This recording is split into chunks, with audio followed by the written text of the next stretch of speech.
임시회 제1회 과학기술정보방송통신위원회를 개의하겠습니다.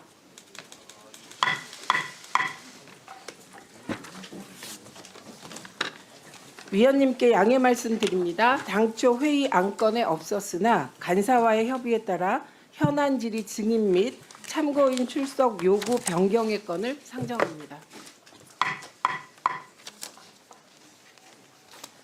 오늘 이 안건은 오늘 실시되는 현안 질의에 출석 요구한 증인과 참고인을 변경하려는 것입니다. 배부해드린 자료와 같이 최광희 증인을 참고인으로 변경하는데 이의 없으십니까? 네, 이의 없으므로 가결되었음을 선포합니다.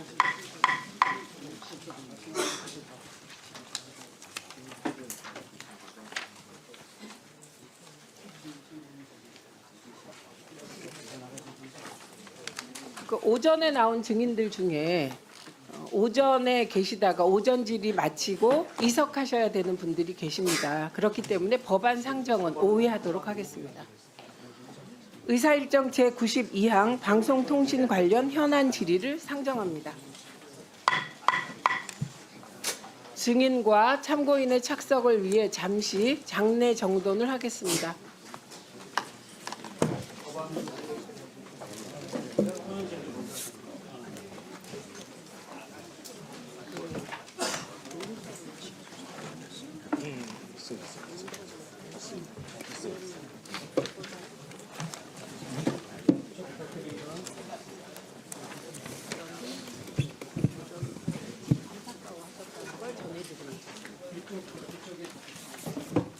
이거 박민규 의원도 그러셨어요. 근데 조정해서 다음에 처리하면 다 착석.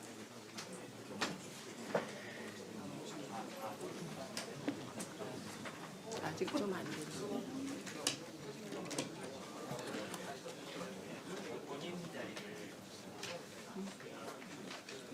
오셨어요. 응?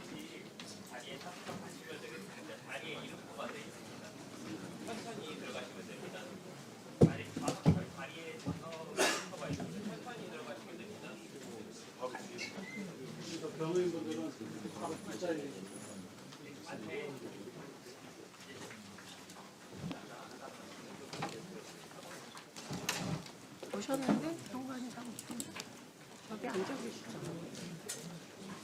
아, 아니네.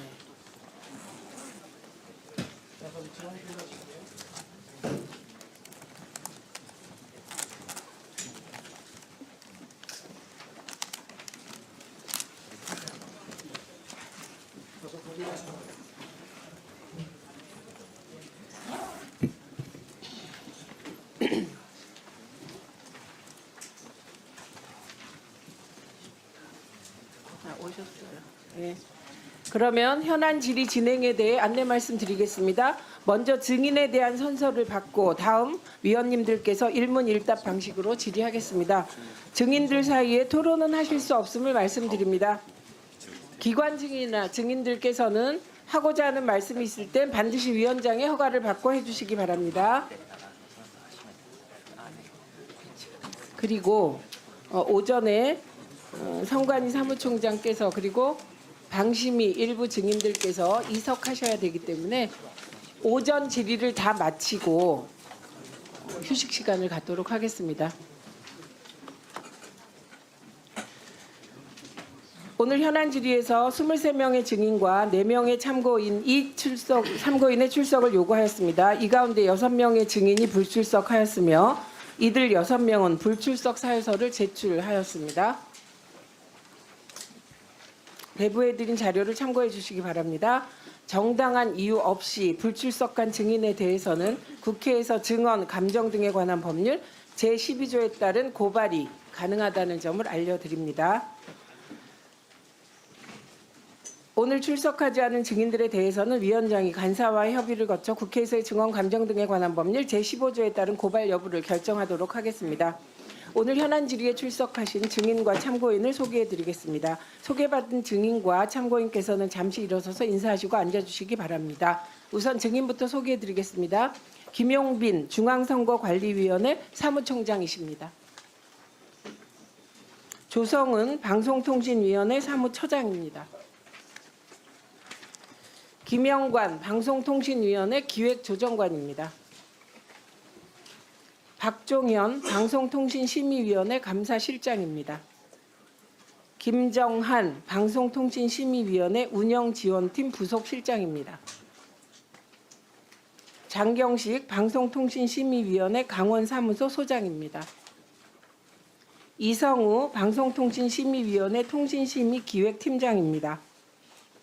김종인 방송통신심의위원회 직원입니다. 김명주 한국전자통신연구원 AI안전연구소장입니다. 박찬욱 KBS 감사입니다. 어디 계세요? 아, 예. 김경훈 구글코리아 대표십니다. 이정규 네이버 서비스 운영 통합 지원 총괄 전무십니다.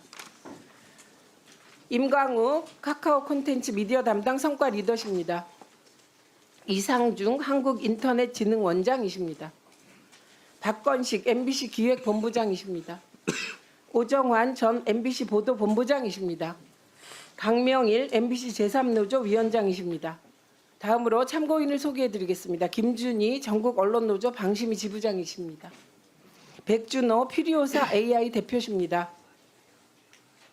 윤건수 DSC 인베스트먼트 대표십니다.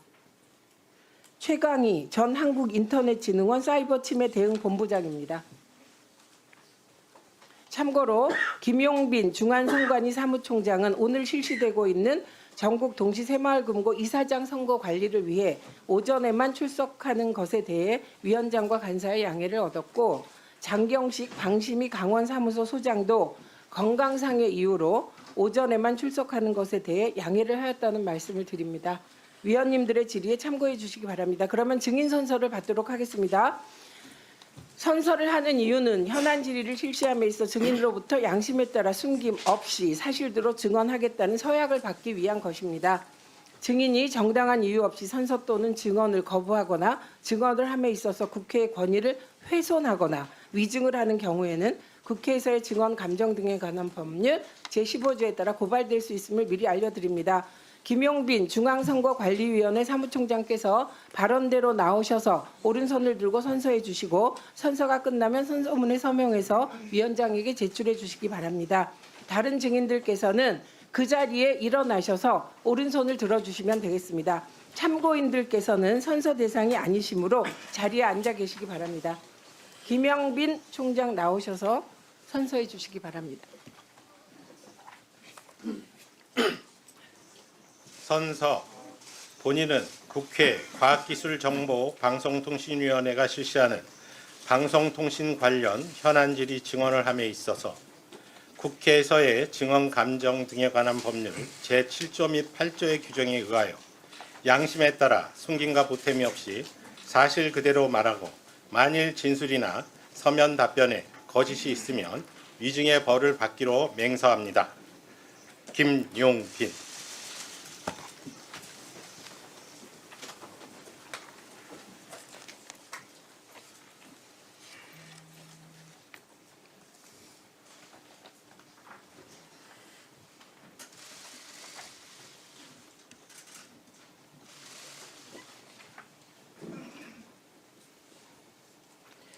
증인들께서는 자리에 앉아 주시기 바랍니다. 배부해드린 질의 순서에 따라 질의하도록 하겠습니다. 한민수 의원님 질의하십시오. 시간 예, 7분입니다. 예, 서울 강북을 국회의원 한민수입니다. 우리 김용빈 선관위 사무총장님 잘 안 보이니까 그렇게 할까요? 총장님 편하신다면 예, 나가셔도 되겠습니다. 제가 보기가 방송 카메라 때문에 그런 거니까 좀 이해해 주시고, 혹시 총장님 오늘 이 자리에서 저 처음 보신 거죠? 텔레비나 뭐 이런 텔레비전 이런 거 말고 네. 얼굴을 대면한 건 처음 아닙니까? 네, 개인적으로 예 처음 뵙습니다. 처음 뵙죠. 네, 공적으로나 사적으로나. 네, 저도 우리 김용빈 사무총장님 본회의 때 나오셔서 말씀하시는 거는 보고 했습니다만, 이렇게 직접 이 거리에서 얼굴을 대면하는 건 제 생애 처음인 것 같습니다. 맞죠? 네, 맞습니다. 그러면 영상 하나 좀 보시죠. 대학 전문가 분석입니다. 위조 투표지를 9,979표를 대해준 겁니다. 사전 투표장에 오지 않은 사람을 부풀려가지고 10,000표 정도를 대해준 거죠. 공병호 TV를 꾸준히 오신 분은 다 봐가고 계시겠지만 대한민국 공직선거에 이런 부정선거 방법은 합성 데이터를 만들어서 국민들에게 사기를 치는 겁니다. 가짜 투표지를 집어넣어가지고 국민들에게 사기를 친 것이 바로 김용민과 노태악이 해온 짓거리인 겁니다. 서울 같은 경우는 3장당 1장을 집어넣은 겁니다. 진짜 가짜표, 진짜 가짜표. 모든 가짜표는 로마로 통하는 겁니다. 모든 이런 가짜표는 다 민주당 후보에게만 되어지는 겁니다. 국힘당 후보는 절대 표를 한 표도 못 받는 겁니다. 그래서 부정 세력의 이런 부정 선거의 중심에 바로 선거 기획과 집행의 모든 중심에는 더불어민주당이 있는 겁니다. 여기를 보면은 이 영상 처음 보셨습니까? 네, 제가 알기로는 우리 사무총장님은 윤석열 대통령과 대학 과동기라고 알고 있어요. 맞습니까? 맞습니다. 제가 그 물어보는 건 저하고 전혀 관계가 없다는 얘기를 하는 겁니다. 근데 지금 이 공병호 TV에 저 사람이 얘기하는 주장은 그렇습니다. 선관위원장 노태악 위원장님 대법관도 하시죠. 이분하고 우리 김용빈 사무총장이 한민수를 위해서 44,623표를 만들었답니다. 어떻게 생각하십니까? 오늘 처음 본 저를 위해서 이런 불법적인 행위를 하셨습니까? 계속 이런 부정선거론에 대해서 저희들이 반박하는 이유 부분에서 예. 저희는 전자 투표 방식이 아니라 실무 투표 방식이라고 말씀을 드렸습니다. 지금 저 주장이 가능하기 위해서는 기본적으로 위조된 투표지를 지금 투표함에 넣는 행위가 반드시 있어야 되지 않겠습니까? 그런데 우리 의원님도 아시고 우리 국민들께서도 직접 투표장에 가셔서 보셨겠지만 투표함을 지키고 있는 참관인이 다 그걸 보고 있습니다. 알겠습니다. 네네. 예, 우리 사무총장님 설명은 익히 많이 들어서 국민들 아시는데 보시면 노태악 위원장이나 김용빈 사무총장님이 제가 받은 표를 조작할 수도 없고 할 이유도 없지 않습니까? 그렇습니다. 그러면 다음 한번 보십시오. 이 공병호 TV는 1월 10일 날 내란 선전죄로 더불어민주당이 고발한 유튜버 중에 한 명입니다. 근데 좀 전에 보신 영상을 올린 날짜가 1월 30일입니다. 고발이 돼도 여전히 이 제목 한번 보십시오. 이게 가능한 얘기입니까? 선관위 더러운 작업. 선관위 이런 식의 부정선거 음모론을 지금도 하루에 5개씩 올리고 있습니다. 이러한 가짜뉴스 어떻게 보십니까? 저희 나라뿐만 아니라 이 선진국, 미국을 비롯한 유럽이나 이런 선진국에서도 이 페이크 뉴스 때문에 많은 논란이 있는 것으로 알고 있습니다. 그런데 네. 보시면 다음 화면 보십시오. PPT 보시면 윤석열 대통령이 아시는 것처럼 최후 변론에서도 또 가짜 뉴스를 얘기합니다. 우리 사무총장님의 같은 과 동기시기도 한데 가짜 부정 투표용지, 투표 결과가 납득하기 어렵다는 쭉쭉쭉 얘기합니다. 부정선거 음모론 어떠한 근거도 되지 못하면서. 근데 최근 언론 보도 보면 그 앞으로 가보시죠. 노상원 전 정보사령관 이분이 계엄 4대 임무 중에 부정선거 관련 콜센터 설치도 주문했다고 합니다. 이 보도 내용 보셨지요? 네, 선관위 직원을 수용할 공간, 수방사 비원 벙커, 선관위 직원 30여 명에게 질문할 공간, 양심 고백을 하고 콜센터를 설치하고 지시를 불이행하면 체포 조치, 경고를 한다. 이런 충격적인 얘기를 합니다. 결국은 이 계엄을 실무적으로 준비했다고 하는 노상원 전 정보사령관이 이런 식의 계획을 짰다는 것은 저는 선제 마지막 날까지도 윤 대통령이 이런 부정선거 망상에서 벗어나지 못하고 있기 때문에 그렇다고 봅니다. 어떻게 생각하십니까? 그 망상 아닙니까? 실제와 다르다고 몇 번을 말씀드렸습니다. 그게 거짓된 생각이지요. 결국 네. 실제와 다른 있을 생각을 수도 가지고 있는 겁니다. 네, 있을 수도 없고 예. 기본적인 전제 조건에서 아까 보여드렸던 일장기 투표 관련한 부분은 부정선거를 주장하시는 분들의 기본 그 부정선거의 요인 자체는 사전 그 투표값에 있습니다. 알겠습니다. 그런데 지금 논의되는 이 일장기 투표는 본투표지에 네. 대한 겁니다. 맞습니다. 예. 그 넘겨주십시오. 일장지 투표지를 말씀하셨으니까 시간이 참 많이 가고 있습니다. 좀 전에 말씀하신 것처럼 일장지 투표는 있을 수가 없는 겁니다. 네, 아니 그것뿐만 아니라 그들이 주장하는 논리에도 어긋난다는 취지입니다. 맞습니다. 본투표에서도 저런 그러니까 선거 부실로 인한 것은 맞는데 부정선거에 소위 그 조작된 부정선거가 있으려면 사전 투표값을 조작을 해야 된다는 것이 전제가 되는데 이것은 그거하고 관계가 없지 않습니까? 네. 그렇기 때문에 이 보도를 통해서도 자세히 다 이게 이른바 일장기 투표지에 왜 이런 게 나왔는지 다 밝혀졌습니다. 그럼에도 불구하고 대통령 윤석열이 저런 생각을 버리지 않고 선동을 하니까 이걸 믿고 있는 분들이 많습니다. 다음 넘겨보십시오. 그 결과가 나옵니다. 일장기 투표지도 있고요. 결국은 최근에 우리나라 민주주의 지수가 대폭락을 했습니다. 완전한 민주주의 국가에서 저들 때문에 윤석열과 그 일당 때문에 결함이 있는 민주주의로 우리나라가 이렇게 나락으로 떨어지고 있습니다. 제가 지금까지 말씀드린 내용들을 결국은 우리 사무총장께서 보다 더 적극적으로 반박을 해주시고 네, 계속적으로 국민들에게 홍보하도록 하겠습니다. 네, 이정원 의원님 질의하십시오. 국회의원 이정원입니다. 이진숙 방통위원장님께 질문 드리도록 하겠습니다. 직무 정지를 얼마나 당하셨던 거죠? 174일 직무정지 업무 복귀를 언제 상태였습니다. 하셨습니까? 1월 23일 했습니다. 네. 1월 23일 복귀하자마자 12.3 계엄과 관련해서 내란 우두머리 윤석열이라고 하는 언론의 표현에 대해서 문제를 제기한 바 있죠? 예, 네. 혐의라는 것을 넣어야 된다. 지금도 그렇게 생각하십니까? 지금도 그렇게 생각합니다. 왜 그렇습니까?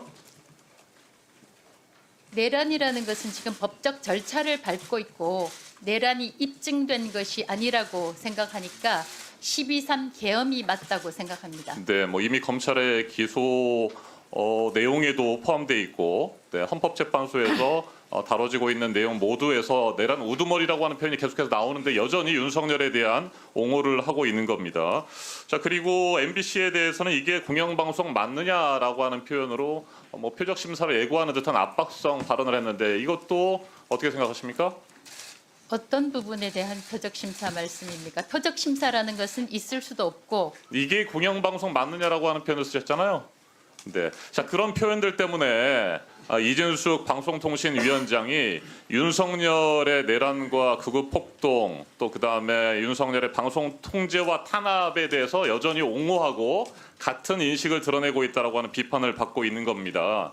자, 이진숙 위원장 방통위원장으로 업무에 복귀하면 이제는 민생 현안에 좀 집중해 주기를 기대했었는데 여전히 그 기대는 산산조각이 나버렸습니다. 지난 2월 28일 KBS 감사로 정지원 전 보도국장을 임명 결정했죠. 예, 정지원 후보자가 대한민국의 대표 공영방송 KBS의 감사 업무를 담당할 만한 적격 인물이라고 생각하셨습니까? KBS 이사회에서 정지환 감사를 임명 제청했고 저희는 자격이 있는 당사자가 이사회에 임명 제청을 자격이 했기 있다고 때문에 판단하신 겁니까? 저희는 그렇게 판단했습니다. 네, 일단 코바코 비상임 이사로 여전히 재직 중인 상태였는데 KBS 겸직이 안 되는 거 아닙니까? 겸직이 안 되어서 사퇴를 한 걸로 알고 있습니다. 네, 사퇴가 되는 즉시 겸직 규정이 명확하게 돼 있는 상태에서 네, 감사 임명을 강행한 것이고요. 2인 체제 의결과 관련된 정당성 문제를 다시 한번 짚어보도록 하겠습니다. KBS 이사회 임명 제청을 거쳤다고 하는데 헌법재판소의 탄핵 기각 결정과 관련해서 본인은 2인 체제 위법성에 대해서 면죄부를 받았다고 생각하십니까 여전히? 면죄부라는 표현보다도 네. 헌법재판소에서는 각하, 기각, 인용 3개의 판결이 있고 저는 기각 판정을 받았습니다. 네, 자, 그 파면 결정과 관련해서 그런 결정을 내렸지만 헌법재판소는 여전히 2인 체제 위법성에 대해서 강력하게 지적을 했었던 상태입니다. 2인 위원만이 제적한 상태에서는 방통위가 독임제 기관처럼 운영될 위험이 있다라고 4명씩이나 되는 재판관이 얘기를 했었고요. 이 헌법재판소의 역사적인 맥락을 설명하면서 과거 권위주의 정부에 대한 방송 통제와 탄압, 그리고 민주화 이후에는 행정부로부터 독립된 방송위원회가 방송 관련 업무를 수행해야 된다. 이런 이유들 때문에 방통위가 국가 권력이나 특정한 사회 세력 간섭을 받아서 운영될 위험을 막아야 된다. 이런 강한 위법성에 대한 지적을 했었는데 그럼에도 불구하고 2인 체제 위법한 상황에서 KBS 감사와 EBS 사장 선출과 관련된 일정들을 밀어붙인 것은 아주 잘못된 것이에요?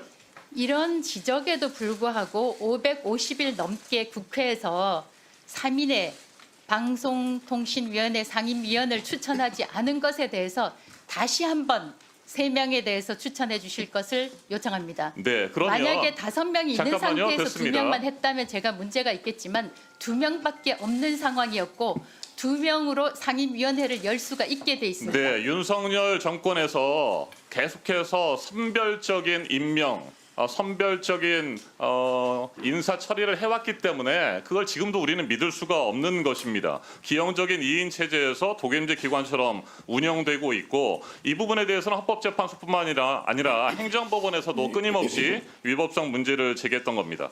자, 방통위원장의 권한 행사, 방송의 공익성과 공공성에 대한 국민의 신뢰를 심각하게 훼손한 상태에서 더 이상 우리 국민들은 이진숙 방통위를 믿을 수 없는 상황이에요. 이런데 2인 체제의 위법성이 여전히 남아있는 상태에서 정지원 KBS 감사를 임명했다는 겁니다. 앞서 말씀드린 것처럼 코바코 비상임 이사를 겸임하고 있는 상태에서 무리하게 했다는 것이고 제대로 검증도 하지 않았다는 것이죠. 자, 두 번째 후보자의 적절성 부분에 대해서 얘기를 좀 해보겠습니다. 정지원 후보자, 정지원 감사, 2015년 고대영 사장체제 첫 보도국장, 박근혜 국정농단 사태 당시에 일선 기자들의 취재 요구를 묵살하고 보도를 가로막은 인물입니다. 자, 그리고 KBS 기자협회의 정상화를 촉구하는 모임이라는 것을 만들어서 주도적으로 소속 기자들을 부당 정보 발령을 내고 보복 인사를 주도했던 사람입니다. 자, 이것 때문에 KBS에서 내부 과거사 조사가 있었고 징계 처분을 받았죠. 2020년 재심을 거치긴 했습니다만 정직 6개월에 처분을 받은 그런 장본인 아니겠습니까? 사측을 상대로 징계 처분 무효 확인 소송을 제기했는데 이에 대해서도 1심에서 패소한 바가 있습니다. 자, 이런 정지원 감사가 과연 KBS의 높은 수준의 도덕성과 정치적 중립성, 구성원의 신뢰, 공영방송의 공정성과 공공성을 지킬 만한 감사로서 역할을 할 수 있겠느냐? 저는 도저히 이해할 수가 없습니다. 한 말씀 하십시오. 이 부분과 관련해서는 KBS 자체적으로 보도 관련 기준에 따라서 보도한 것으로 저는 알고 있습니다만 자세한 사항은 알지 못합니다. 자세한 사항을 알지도 못하는데 KBS 이사회에서 임명 제청을 하였고 당시 감사 자격과 관련해서 저희가 됐습니다. 검토를 해서 네, 코바코 비상임 됐습니다. 이사가 멈추세요. 해소되면 자, 자세한 사항도 시작되는 모르는 걸로 상황인데 알고 있습니다. KBS 이사회가 추천했다고 해서 그냥 후보자를 임명했다 이런 겁니까? 이진숙 보도 됐습니다. 관련해서 잠시만 멈춰주세요. 이진숙, 김태규 2인 위법 체제에서 결성한 KBS 이사회가 후보를 제청하고 아무런 제대로 검증도 하지 않은 상태에서 또 위법 부당하게 정당성이 부족한 위법이라고 생각지 않습니다. 여전히 위법이라고 생각지 않습니다. 할 말은 많습니다만 추가 질문하겠습니다. 아니요, 안 드리겠습니다.